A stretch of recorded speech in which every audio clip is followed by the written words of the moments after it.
When the door meets, you can kind of see where it was like light coming through, so that means it was air coming through.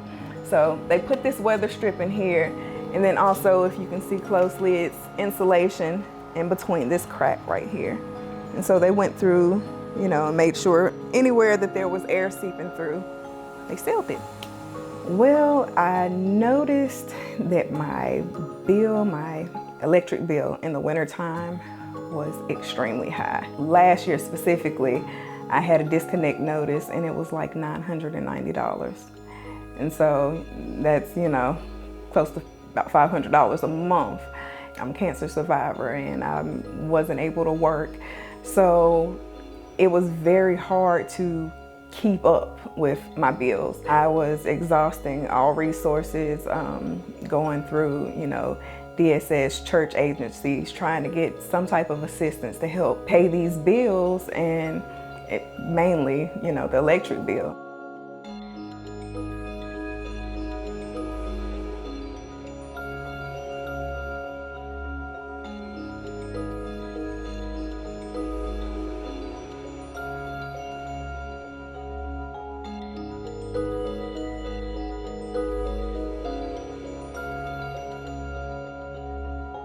This is my new furnace. Like I said, they completely replaced the furnace, but before it was an older model furnace. It was very loud and just not heating the house, you know, to its full potential. And this is all of the installation that they put up, and it's supposed to keep the cold air out. So the light bulbs are energy efficient.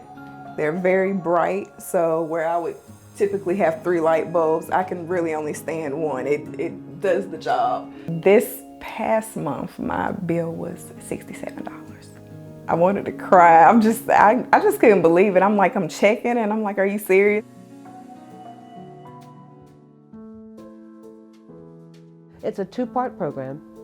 You have to qualify based on your income, and the home has to be assessed. Those who, of course, are fully qualified and the homes are approved, it's great. The program is great and they see wonderful results. Then there's the other side.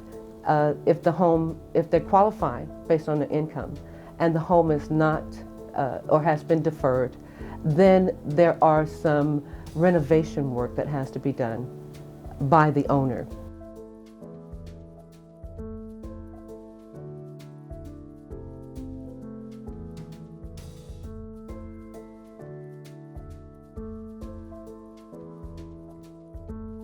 I'm on a fixed income. I can just barely pay for my bills.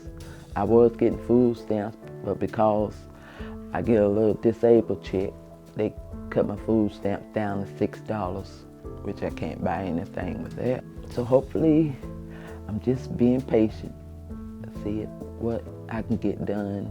This is where, and the air you could just feel comes through the door. A lot of times you can feel it. That's why I have to put these, try to keep the air out. I put towels and stuff to keep the air from coming seeping through the doors. Here in the kitchen and my basement door, because air really comes up from that basement.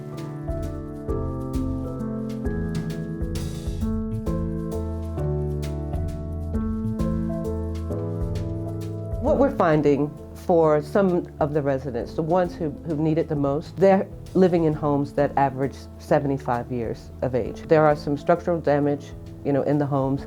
Some of it has to do with water damage or, you know, leak in the roof or something like that. So we're trying to find funding so that these homes that have been deferred can be approved for weatherization.